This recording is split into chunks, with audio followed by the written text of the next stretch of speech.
जिस आदमी के पीछे मौला अली नमाज पढ़ते हैं वो बंदा तुझे कबूल क्यों नहीं? जिस अबू बकर सिद्दीक के पीछे वो नमाजें पढ़ते हैं तुझे क्यों नहीं कबूल? जिस उमर के वो मुशीर बनते हैं तुझे क्यों नहीं हजरत उमर कबूल? और जिस उस्मान गनी के बारे में मौला अली की ये राय है कि इमाम हसन और हुसैन को तलवारें दे के हजरत उस्मान के दरवाजे पर खड़ा करके कहा बेटा यहां खड़े रहना, कोई दुश्मन उस्मान के करीब ना आने पाए। तो जिस उस्मान के हजरत अली मुहाफिज है तुझे वो उस्मान क्यों कबूल नहीं? याद रखो, हम लानत भेजते हैं फिरका वारियत पर, उम्मत को तबाह करते हैं वो लोग जो फिरका वारियत पैदा करते हैं। लेकिन आपको बताऊं, जिस जमात से आपका ताल्लुक है ना, उस जमात की उम्मत मुस्लिमा को जरूरत है। क़यामत भी 10 मुहर्रम को ही आएगी, जुमे का दिन होगा। तो मैं आज दिल को हाजिर नाजर रख के, अपनी तबीयत को हाजिर पाके बाशऊर आपको कह रहा हूं, जाग के सुनना खुदा का वास्ता। आप उस जमात से ताल्लुक रखते हैं, अगर काफिर के सामने इस्लाम का कोई चेहरा पेश हो सकता है तो सिर्फ सुन्नी का चेहरा पेश हो सकता है। खत्म हो गई बात। वरना कोई सहाबी का बेअदब है, कोई अहले बैत नबुव्वत का, आज मुझे कह लेने दो, खोल के कह लेने दो। लोग दलीलें देते फिरते हैं, कहते हैं जी एक वो पेंट कोट वाला मौलवी है, उसने ऐनक भी लगाई है, दाढ़ी भी रखी है, पेंट कोट भी पहनता है, उसने जी 1500 बंदा एक दिन मुसलमान कर दिया, एक दिन 1000 मुसलमान कर दिया। पर पता है वो बदबख्त कहता क्या है?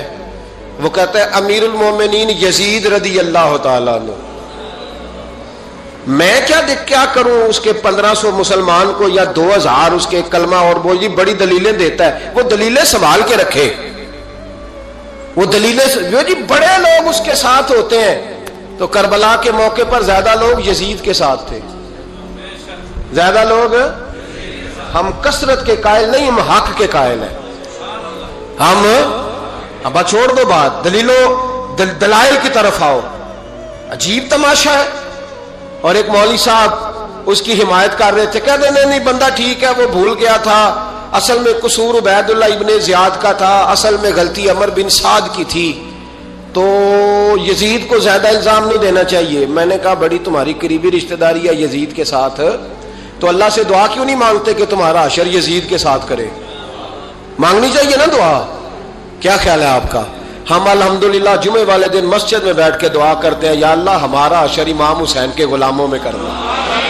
तो तू भी करना, जुर्रत कर, जुर्रत हमारी जुर्रत देख। हम ये नहीं कहते उनके साथ कर, हम कहते हैं या अल्लाह हमारा हशर उनके, हमारी जुर्रत देखो, हम उनके गुलामों में, कदमों में, नौकरों में बैठने को वो दुआ मांग रहे हैं, या अल्लाह हमारा उनके गुलामों में, गुलामों के।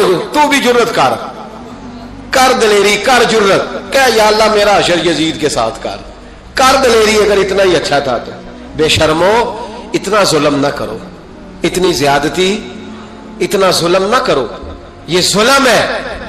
इमाम हुसैन जुमे वाले दिन खुतबा पढ़ने लगे, जुमे से पहले इमाम हुसैन ने खुतबा पढ़ा और आपने एक जुमला कहा जो हमेशा याद रखा जाएगा।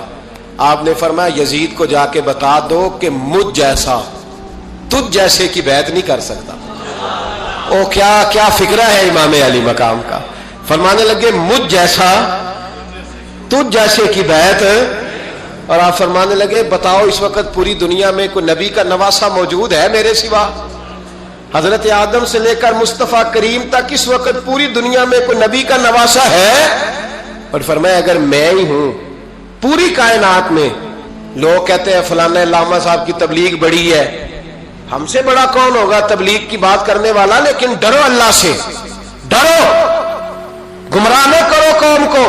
यहां तबाही उतर गई है, कोई बड़ी दाढ़ी रख के माज़ अल्लाह ताला अहले बैत के बारे में बकवास करता है, और कोई बिल्कुल दाढ़ी मुंडा के नंगा सर करके मिंबरों पे नाचता है और सहाबा के बारे में बकवास करता है। मेरे मुस्तफा के पास अगर अबू बकर आए हैं तो वो भी शान वाले हैं, और अगर बीबी आयशा सिद्दीका उनके बिस्तर पे रही है तो वो भी शानों वाली है। मौला अली शेर खुदा के बारे में जो बात करे पक्का बेईमान है। अजीब तमाशा लग गया है जी। जो रब नबी पाक के जिस्म के करीब मक्खी नहीं आने देता, वो गंदा बंदा हुजूर के करीब आने देता है? अजीब तमाशा है। उम्मत को तबाह कर रहे हो, काफिर को मौका दे रहे हो ये कहने का कि तुम्हारे नबी के पास बैठने वाले ठीक नहीं थे।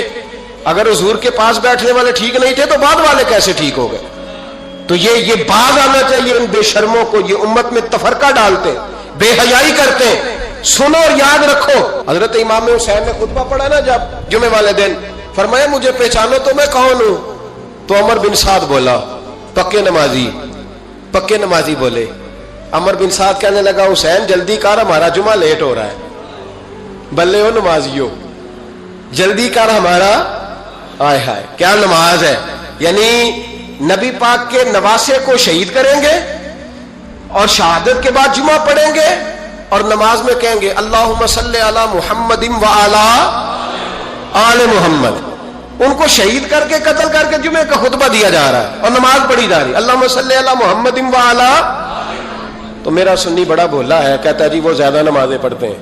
تو زیادہ نمازیں تو عمر بن سعد بھی پڑھتا تھا، تو بھولا۔ او خدا کے دیکھے نا، جتنی نماز کی اخلاق کی بات شاید میں کرتا ہوں، آپ کو جماعت میں کم لوگ ملیں گے، لیکن یاد رکھنا نماز عقیدہ نہیں، روزہ عقیدہ نہیں، عقیدہ حسین ہے، عقیدہ حسن ہے، عقیدہ علی ہے، عقیدہ عثمان غنی ہے، عقیدہ عمر فاروق ہے۔ میں اس شخص کو کیا کروں؟ مجھے اس شخص کی کیا ضرورت ہے جو ممبر پہ بیٹھ کے کہتا ہے حسین ابن علی باغی تھے؟ وہ شخص، اس کی نماز روزہ حج زکات دیکھا جائے گا؟ آؤ قرآن مجید سورہ شورا آیت نمبر 23، گھر جا کے قرآن مجید کھولو، یہ والی آیتیں بھی پڑھا کرو، یہ والی بھی کھولا کرو۔ صحابہ جمع ہو کے نبی پاک کے پاس آئے، عرض کی یا رسول اللہ صلی اللہ علیہ وسلم آپ کے خرچے زیادہ ہیں، آمدن کا ذریعہ کوئی نہیں۔ جس طرح آج لوگ ہر پیر صاحب سے نہیں پوچھ رہے، علامہ صاحب سے، کہ آپ کام کوئی نہیں کرتے، کپڑے پھر بھی سفید پہنتے ہیں، کیا ذرائع آمدن ہے، پھر بھی آپ گاڑی میں گھومتے ہیں۔ ہمارا تو پروگرام تھا مولوی بھوکا مر جائے، پر اس کے پاس آتے ہیں تو یہ تازی چائے پلاتا ہے۔ کیا مطلب، کس طرح کا رویہ ہے؟ صحابہ کے بار وہ یہ نہیں سوچتے تھے آتے کہاں، وہ کہتے تھے آگے بڑھ کے حصہ ڈالیں۔ وہ سارے آگے بڑھے، کہا یا رسول اللہ صلی اللہ علیہ وسلم اخراجات زیادہ ہیں، ذرائع آمدن بظاہر کوئی نہیں، نذرانوں پہ اعتراض نہ کیا کرو، نذرانہ دینا نبی پاک کی سنت ہے، نذرانہ قبول کر لینا نبی پاک کی، بولو، حضور کی سنت ہے۔ تو صحابہ جمع ہو کے آئے، ایک جگہ پہ میٹنگ کی، کہا تھوڑے سے پیسے ہر مہینے پیش کریں گے۔ تو حضور سے بات کون کرے گا پیسوں کی؟ کہا ہم نے نہیں کرنی، نبی پاک کے چچا جناب عباس کریں گے۔ حضرت عباس رضی اللہ تعالیٰ عنہ کے ذمے لگایا گیا، جناب عباس آئے، حضرت عباس رضی اللہ تعالیٰ عنہ پیسے لے کے آئے، اور سیانے بندے تھے، انہوں نے بڑی سمجھداری والی، عقل مندی والی بات چھیڑی۔ یہ نہیں کہا کہ حضور ہم یہ نذرانہ دیں گے، کہنے لگے یا رسول اللہ ہمیں پتہ ہے آپ کی مذہبی مصروفیت اتنی ہے کہ آپ کو ٹائم نہیں ملتا کاروبار کرنے کا، اگر آپ کام کریں گے تو پھر آپ کس طرح کر کے دین کا کام ہو سکے گا؟ اور یا رسول اللہ آپ نے جو ہمارے لیے کیا ہے اس کا ہم بدلہ نہیں دے سکتے، ایک حرف کا بدلہ نہیں دے سکتے، حضور یہ تھوڑا سا نذرانہ ہر مہینے لایا کریں گے، قبول کر لیں۔ نبی پاک کے سامنے رکھا ہی تھا کہ اللہ کا قرآن بول پڑا، کا کل لا اسألکم علیہ اجرا، محبوب ان سے فرما دو کہ میں نے تمہارے لیے بڑی تکلیف سہی ہے، پر میں تم سے کوئی اجر نہیں مانگتا، تم سے کوئی اجر نہیں مانگتا، ہاں اگر تم نے کچھ کرنا ہے الا المودۃ فی القربى، تو میرے قریبیوں سے پیار کرتے رہنا، میری ختیجہ سے پیار کرنا، میری عائشہ کا ادب کرنا، میرے قریبیوں کا احترام کرنا۔ یا رسول اللہ ازواج تو گھر میں ہے ہی، قریبی کوئی اور بھی خاص ہے جس کا ادب کرنا ہے؟ تو نبی پاک نے فرمایا ہاں علی، فاطمہ، علی اور فاطمہ کی اولاد، فرمائے ان کا ادب کرتے رہنا، اس کا مطلب یہ ہوگا کہ تم نے میرے ساتھ بڑا ہی اچھا سلوک کیا ہے۔ کہا ان کا ادب کرنا، جناب علی، سیدہ فاطمہ، اور دونوں کی ان کا ادب کرنا فرائض دین، اہل بیت کا ادب کرنا فرائض۔ کچھ لوگ کہتے ہیں کچھ لوگ جی سید بن گئے ہے نہیں، پر تو میں کہ جڑے بن گئے انہوں نے اللہ آپ ہی پوچھ لے گا، تو ادب کر، جڑے بن گئے نے اللہ۔ شیخ الاسلام والمسلمین حضرت خواجہ قمر الدین سیالوی رحمت اللہ تعالی علیہ، دو بندے خواجہ صاحب سے ملنے آئے تو ان کو پتا تھا کہ خواجہ صاحب سیدوں کا بڑا احترام کرتے ہیں، تو دو بندے آ گئے کچھ لینے کچھ مانگنے، تھے فراڈ دونوں، टांगे से उतरे तो सियाल शरीफ के रास्ते में दरमियान में प्रोग्राम बनाया कि सुना ख्वाजा साहब सैयदों का बड़ा अदब करते हैं, सैयद ना बन जाए। बन भी जाते हैं ना लोग, वो सैयद ना बन जाए, तो ठीक है जी बन जाओ, बन गए सैयद। ख्वाजा साहब को किसी ने अंदर जाके बताया 2 सैयद आए हैं, तो ख्वाजा साहब इस तरह दौड़े कि ना जूता ना सर पे टोपी, दौड़ के आए। शेखुल इस्लाम ख्वाजा साहब ने हाथ चूमे, नजराना दिया, 2-3 थैले भर के दिए लंगर के। जब वो जाने लगे ना तो ख्वाजा साहब उनके साथ बाहर तक आए, जहां उन्होंने सैयद होने का प्रोग्राम बनाया था वहां तक साथ आए, उनको रवाना किया। उनमें से एक बंदा खुद ही बोल पड़ा, कहने लगा हुजूर यहां लोग दरवाजे तक छोड़ने आते हैं या गाड़ी तक? ना दरवाजा ना गाड़ी, आप दरमियान में रुखसत करने आए, समझ नहीं आई। तो ख्वाजा साहब फरमाने लगे तुम यहीं सैयद बने थे, यहां तक अदब करना जरूरी था। यहां तुम सैयद बने थे, यहां तक अदब करना, पीछे तुम सैयद नहीं हो तो मैं कैसे अदब करूं? जहां तक तुम सैयद हो वहां तक अदब करना। और मेरे आला हजरत ने अकीदा दिया, कहने लगे तेरी नस्ल पाक में है बच्चा बच्चा नूर, तेरी नस्ल पाक में है बच्चा बच्चा नूर का, तू है ऐने नूर तेरा सब घराना नूर का। तो मियां साहब ने इसकी वजाहत भी की। मियां साहब से कहा हुजूर अदब करता कौन है?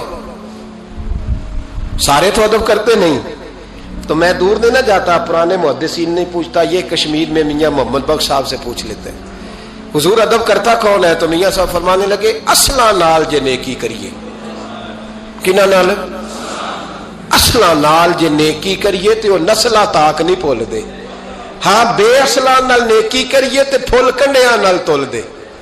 बेअसला फरमाने लगे जो असल होगा ना इखलाक का, किरदार का, खानदान का असल, वो हमेशा मुस्तफ़ा के सहाबा का भी एहतराम करेगा और अहले बैत नबूवत का भी इनका अदब करे। सुने नबी पाक ने क्या फरमाया, तिरमिजी में हदीस है, नबी पाक ने खुतबा हुज्जतुल विदा दिया। लोग हमें कहते हैं नमाज रोजा हज ज़कात इससे आगे ना जाओ, हुजूर ने खुतबा दिया, फरमाया मैं तुम्हें 2 चीजें दे के जा रहा हूं, अगर थाम के रखोगे तो गुमराही तुम्हारे पास नहीं आएगी। या रसूलल्लाह कौन कौन सी? फरमाने लगे एक मैं तुम्हें कुरान दे के जा रहा हूं, दूसरा अपना खानदान दे के जा रहा हूं। इनको थाम के रखना, गुमराही कभी तुम्हारे पास, इनको थाम। सुनो हजरत उसामा बिन ज़ैद रदी अल्लाह ताला, हजरत उसामा आप फरमाते मुझे नबी पाक से कोई काम था, ये भी तिरमिजी की हदीस है, कहते हैं मैं हुजूर से मिलने गया तो मैंने ना हुजूर से बात छेड़ी, नबी पाक से मैंने जिक्र छेड़ा। जब वो बात मैंने करनी शुरू की ना तो हुजूर ने चादर ओढ़ी हुई थी, बुक्कल जिसको मारते हैं, कहते हैं चादर ओढ़ी हुई थी, तो नबी पाक की ना चादर में 2 चीजें हरकत कर रही। तो जनाब उसामा बिन ज़ैद रदी अल्लाह ताला अन्हु फरमाते हैं बात करते करते मेरी तवज्जो जब उधर गई तो मैं असल बात ही भूल गया। मैं कहना कुछ चाह रहा था, मेरी जुबान से कुछ निकल रहा था, क्योंकि जब तवज्जो बट जाती है ना, इसलिए तवज्जो बट जाए तो फिर लफ्जों का हुस्न बरकरार नहीं रहता। तो जनाब उसामा बिन ज़ैद कहते हैं मैं कहना कुछ चाह रहा था, मेरे मुंह से निकलता कुछ और था। तो सरकार समझ गए, तो हुजूर सल्लल्लाहु अलैहि वसल्लम मुस्कुरा के कहने लगे भूल गए हो ना बात? तो मैंने कहा हुजूर भूल गया हूं। तो कहते मैं भी इनसे कब से कह रहा हूं कि बाज आ जाओ, लेकिन ये नहीं आ रहे। कहते मैं और परेशान हुआ कि ये किन से हुजूर कह रहे हैं। तो नबी पाक ने चादर मुबारक को खोला, एक बगल से इमाम हसन निकले, दूसरे से इमाम हुसैन निकले। यहां भी मुल्ला परेशान है, बड़ी टेंशन में है। कहता है जी हर नाना ही अपने नवासों से प्यार करता है। तो मैंने कहा बेवकूफ, ये आम नाना नहीं, ये वो वाले नाना है जिनके बारे में अल्लाह कहते हैं वमा यंतिक वनिल हवा इन हुवा इल्ला वह्यु यूहा। फरमाया मेरे महबूब उतनी देर तक बोलते ही नहीं जब तक मैं हुक्म नहीं कर देता। तो इमाम हसन और हुसैन का प्यार भी अल्लाह का हुक्म था, इसलिए हो रहा था। फरमाते जब नबी पाक की बगलों से वो दोनों निकले ना, तो मैंने हुजूर की आंखों में चमक देखी, नूर देखा। और जैसे बंदा किसी से प्यार करता है तो चेहरा भी बता नहीं रहा होता, आजकल की जुबान में कहते हैं बॉडी लैंग्वेज, उसकी बॉडी लैंग्वेज भी बताती है कि ये जो बात कर रहा है ना ये तारी है। तो महबूब फरमाने लगे उसामा ये दोनों मेरे बेटे हैं, ये दोनों मेरे बेटे हैं क्योंकि मेरी बेटी के बेटे हैं। और फरमाया उसामा मैं इनसे बड़ा प्यार करता हूं, काश उम्मत इन लफ्जों को समझ जाए। हुजूर ने फरमाया मैं इनसे बड़ा प्यार करता हूं, मैं बड़ा प्यार करता हूं, और मैंने रब से दुआ की है, या अल्लाह जो इनसे प्यार करे तो उससे प्यार करना।